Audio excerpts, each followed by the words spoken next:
Ассаламу алейкум, жалпы жамаат, таксиде иштеп жаткан мекендештер, агалар, эжелер, инилер, карындаштар, жалпы эле коллегалар. Бүгүн 3-февраль. Кимде ким кечээ мен киргизген видеону көргөн болсо ошол айтканмын. Бүгүн машина боюнча информация берип кетейин. Каерден алдым, канча сомго алдым, канчага түштү, кандай расходтор кетти. Ошону по порядку деп. Короче, былтыр декабрларда заявление таштагам менчи эмеге, жанагы автокредитованияга. Заявление таштап, паспорттарымды жөнөтүп, аялымдын паспортун жөнөтүп, закыстарды жөнөтүп, текшерет экен алар, получается. Бирок банк менен эмелердин аттарын айтпай эле коеюн, анан по ходу пьесы түшүнөсүңөр азыр. Получается, жөнөтөм, алар карап текшерип полностью добро деп берет. Добро бүткөндөн кийин мен былтыр кичине албай эме кылып мындай токтоп калам. Быйылкы жылы короче ала турган болот атамын, наркы берки деп эме кылам. Кайра процессти жаңылатам. Бирок ага чейин мен кредиттерди алып койгом. Үйгө керектүү нерселерин наркы беркенин, короче, өзүңөр билесиңер да, кредитти жөн албайт адам. Вот ошонтип алып, анан алар, получается, кредит оформление кылат. Кредит оформление кыла турган банктар менен жөнөтөт экен, заявкаларды жөнөтүп, анан бир банктан одобрение келет. Ошол иштеген чогуу банктардын бирөөсү экен. Одобрение келет, анан кийин машина издеп баштайбыз, короче. Биринчи барабыз, санаттар мындай анча-мынча чыкпай, жакпай, чыкпай, анан кийин ушинтип аягында ушул машинага туш келип, ушул машинаны жактырып, ушул машинаны давай, короче, ушуну алабыз деп аракетин көрүп баштадык. Аракетин көрүп баштап, получается, барып Дордойдон мына мурдагы пятница күнү Дордойго барабыз. Келинчегим бияктан барат, барып полностью жаңы колдорду коюп, акчаны наличка берет. Мынандай пачканы миллионду берет дагы, короче, анан кийин график түзүп берет. График эми итоговый сумманы эсептеп келгенде коркунучтуу, чынында. Почти что 1/1 кошуп калат экенсиң 5 жылдачы. Эмеде мындай ежемесячно болгондо кичине бир аз жеңилдүү болот экен, бирок ошонсо деле проценти эми по-любому ушундай болот экен да. Анан алып кредитти алабыз, акчасын мен сразу ушул жерде эле сразу берем, ошо берки салонда иштеген балага. Кийин машинаны, получается, бербей турат пока что. Себеп деген доверенность жазыш керек экен, и плюс арестке коюш керек экен машинаны. Машинаны бербей коюшту. Анан кийин ошентип суббота, воскресенье болду, кече понедельник болду. Понедельник кече барып арестке коюп машинаны. Анан дополнительный дагы сумма жетпей калды, себеп ал берген банктан, короче, дагы жетпей калды акча, где-то 300 тегерегинде. Ошентип анан кийин 300 алып берели деп ар кайсы банктарга жөнөтөт экен буларчы. Эмени паспорттарымдычы жөнөтүп, короче, кредит алышат экен да. Аялымды жөнөттүр, бияктын жөнөттүр, короче, полностью отказ келиптир. Себеп дегенде берки жактан алып, бияктага чейин эм банкты алып, анан кийин ошонун негизинде банктар отказ кылып мага кредит бербей койду. Получается, мага саткан автосалон бир аз атылып калды. Атылып калып, эми азыр поручитель табып болсо дагы бирөөгө кредит алдырып болсо дагы кредит алып беришим керек, наркы берки деген сөздөр болуп атат. Анан мен айтып атам, эми эч ким азыр бербейт да кредит. Ким берет, короче. Ошого мындай аймай кылып туруп эме кылайын, төлөп бүтөйүн, короче, деп сүйлөшөйүн деп атам. Пока что пока эме келе элек. Анан машина менин атымда уже, бирок арестте. Ошентсе деле, получается, менден башка эч ким машинаны эчтеке кыла албайт да, турабы? Мен ошо кичине коркуп калдым да, жаңагындай. Дополнительный сумманы кредит алып алган үчүн сага бир аз мындай күч колдонуп коебуз деген мааниде сүйлөп койгон болсо, мен ошого коркоймун, жок коркпой эле коеюнбу? Ошол боюнча да мага билгендер болсо комментарий жазып кетиңиздер. А так основной сумманы мен основной кредит алып туруп миллионду бергем да уже. Вот. Эми миллионду төлөшүм керек. Ошондо эсеп кусап менен келгенде айына так 39 миң, 40 миң, короче, образно. 40 миңден мен эми айына төлөймүн. Плюс андан сырткары жанагы буга чейин алган өзүмдүн кредиттерим да бар да, плюс ошолор менен кошулуп где-то бир 60ка барып калат. Бирок алардын сроктору 1 жыл, 2 жыл дегендей эле да. Ошого 1-2 жыл, получается, 60тан төлөйт экенмин. Анан кийин уже ошол суммалар кичине азайып баштайт экен. Ошол в принципе ошентип, короче, машинаны алып калдым. Анан просто мен азыр бир эле ошо коркуп, кичине мындай ою кысып аткан нерсе ошол эле жанагы. Бирок эчтеке кыла албаса керек деп ойлоп атам да, эми турабы? Эмне кылмак эле? Мен кредитти төлөйм, аларга берем. Кредит бербей койду, мен күнөө элмесмин мага, турабы? Ошону бир аз билген адамдар болгон болсо жазып кеткилечи, суран силерден кандай мындай эмеге келсе болот, мындай жакшы бир финалгачы. Так, анан получается, машинаны мен булардан алып воскресенье, понедельник күнү алып кетем буларды машинаны, алып кетип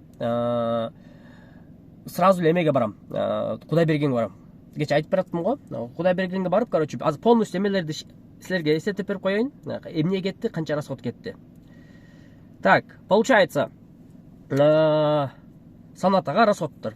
Гранат прокладка клапан 4000, диагностика 200, мотор плюс коробка плюс поддон. Майлар алмаштырып аркы берки герметик кылып поддондун май агат экенле. Одан кетти 10 000 ого кетти. Шина бүгүн получается мен эмеге бардым. Кудай бергенге барсам, шыны таптым, резина 10 000ге. Жакшы эле 80% экен, протекторлор жакшы эле экен. 10 000ге ошону сүйлөшүп койдуруп келдим. Плюс анан кийин эме кылайын дегем да, жана газовый фильтрди алмаштырып коеюн деп, Инстаграмда карап атсам, 2000 баран диагностиканын аркы берки дегендер бар экен го. Ошого бардым, барып, кирип, айттым ачыгын элечи. Жигиттер, мен вообще түшүнбөйм эчтекени. Алдайын деп, мындай кылайын деп аракет кылбай эле койгула. Силер күчтүү болгон, ишиңер ушул болгон үчүн силер бияктан алдан эме дополнительно эме кылбагыла, потому что билбеген адамдын астынан келип ушундай кыласыңар деп кичине мындай сөз сүйлөп мен алсам, все, не переживай, наркы берки деп туруп, машинаны текшерип полностью свеча, ал жак, бул жак, бүт бардыгын чечип, алмаштырып, бүт өлүптүр, газдын фильтри износ болуп кеттир дейт. Зордукталып кеттир дейт. Анан эме дейт, жанагы марсунка дегендер бар экен, эми ала билбейм да мен. Бирок ошолордун баардыгын келип жанагындай эме мен тазалайткан го, мындай колбаларга тыгыпчы. Ошолорду тазалап, полностью зың кылып тазалап эме кылды. Ал общий сумма уставкасы менен 16600 болду. Андан чыгып алып туруп лампочкаларды алмаштырдым. Себептен кече бирөө күйүп калган. Кече видеону тартып турду мен жолго чыккандан кийинчи. Ал получается 2 лампочка болду, Визард деген. 1000 сомго болду. 2 лампочка плюс уставкасы коюп бергенчи.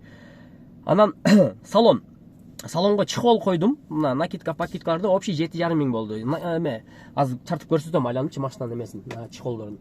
Алардан көрсөтүп, багаждарды ачып кое берейин азыр, полностью көрсөтөм да. Ошондой болду туугандар. Анан эми буйруса эртең азыр эме кылдым. Мен жанагы машинанын жаңы документтерин жөнөтүп паркка жөнөтүп, паркка уланып, эртеңден баштап эми буйруса кайра таксиге, линияга чыгабыз. Себеп дегенде кредиттерди жабыш керек дегендей. По поводу парка, туугандар, мен иштеген паркка силерден чакырып кетейин. Кандай парк деген болсоңуздар, сиздерге Автосити паркын сунуштайын. 1,5%тен сразу кошулсаңар 200 сом болот. Анан кийин фотоконтроль өткөндөн, то есть 200 сом силердин балансыңарга салып берет. Ошо мен жумушту кыла бересиңер. Жана приздер болуп турат бул жактачы, розыгрыштар болуп турат. Ар 15 күн сайын, айына 2 жолу. Эң көп заказ кылган, эң көп линияда болгон инсандарга жакшы белектер берет. Видеорегистратор, держатель для телефона, проводдорду мындай нужный нерселердичи. Кече как раз болуп ошол 5 адамга ыйгарышты. Аларды группадан отчет чыгарып турат, ошо группага кошуласыңар да. Паркка кошулгандан кийинчи. Анан кийин плюс еще ихсан кылып турат. 10%тен отси выручки. Аны дагы эмеге жөнөтүп турат, группага жөнөтүп турат. Отчет кылып, ушундай биз ушундай кылдык. Мурдагы айда мечитке жардам беришкен, бул айда эми дагы бир ихсан кылып, ошондон отчет кылып чыгарып берет. Анан кийин дагы бул өзгөчө эмнеси бар, бул парктын страховой доплата дегени бар. Сиздер эгерде эми кудай сактасын, бирок ДТПга попал болуп калсаңыздар, ошол ДТПнын виноват болуп силер чыккан болсоңуздар, протокол, жана ГАИ келип протокол түзгөн, протокол менен паркка барасыңар, парктан буга чейин эме кылып коесуңар да, келишим түзүп коесуңар ошол страховой боюнчачы. Ошонун негизинде силерге 10 000 сомго чейин жардам көрсөтүп, жардам берет. Ушундай жакшы парк колдоп, кошулуп чогуу иштеңиздер. Ар кандай жакшы мероприятиялар болуп турат, жакшы розыгрыштар болуп турат. Кошулуп чогуу иштесеңиздер болот. Бияка телефон номерин калтырып коеюн. Кусейин Кулбаева 43-те жайгашкан.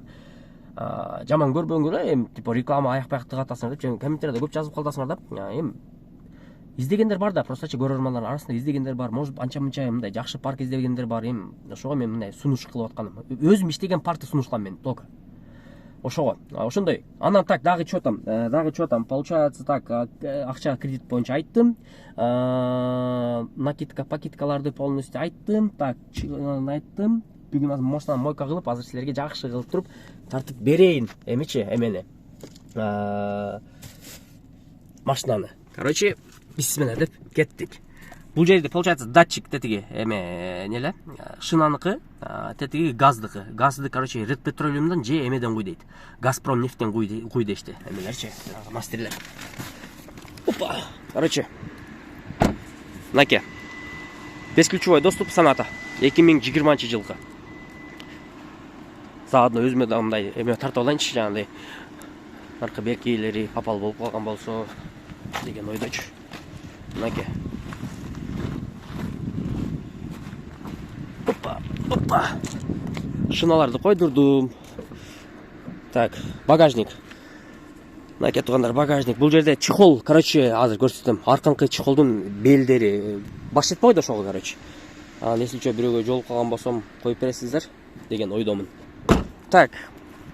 Салон. Мындай болду салон, короче, мынакей. Чехолдорду өзүм койдум, бирок бул жагын кое албай койдум да, баш жетпей койду. Себептен ал жакта ключ менен эме алыш керек экен да. Европолюк боюнча Европолюк менен алган жокмун. Барып бир аз мындай көңүлүм чыкпай койду. Көңүлүм чыкпай коюп, ошого ала албай койдум. Так, мынакей.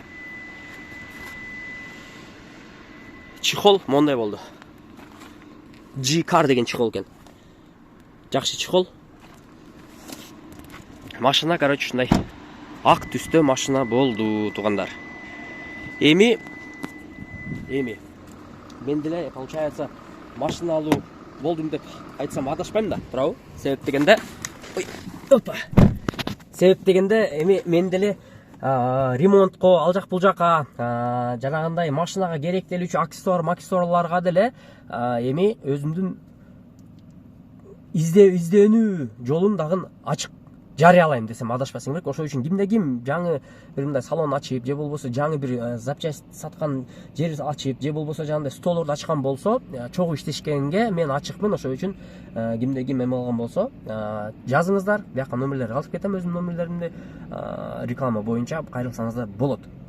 А так, в целом история ушундай болду, короче. Эми бисмилла деп туруп, айына 40 айына эмес, 60 миңден получается, 60 миңден иштеп карызга кирдик. Эми ушул карыздан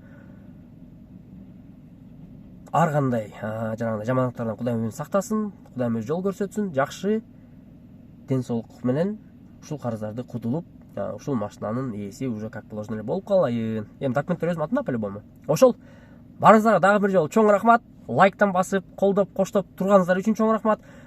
Кечеги видеонун астында аябай көбүңүздөр кутуктап, аябай көбүңүздөр жакшы сөздөр менен жакшы маанайды тартуулаганы өтө сонун бир мындай причина кылып койдуңуздар. Ошол үчүн сиздерге чоң рахмат. Барыңыздарга дагы бир жолу ийгилик.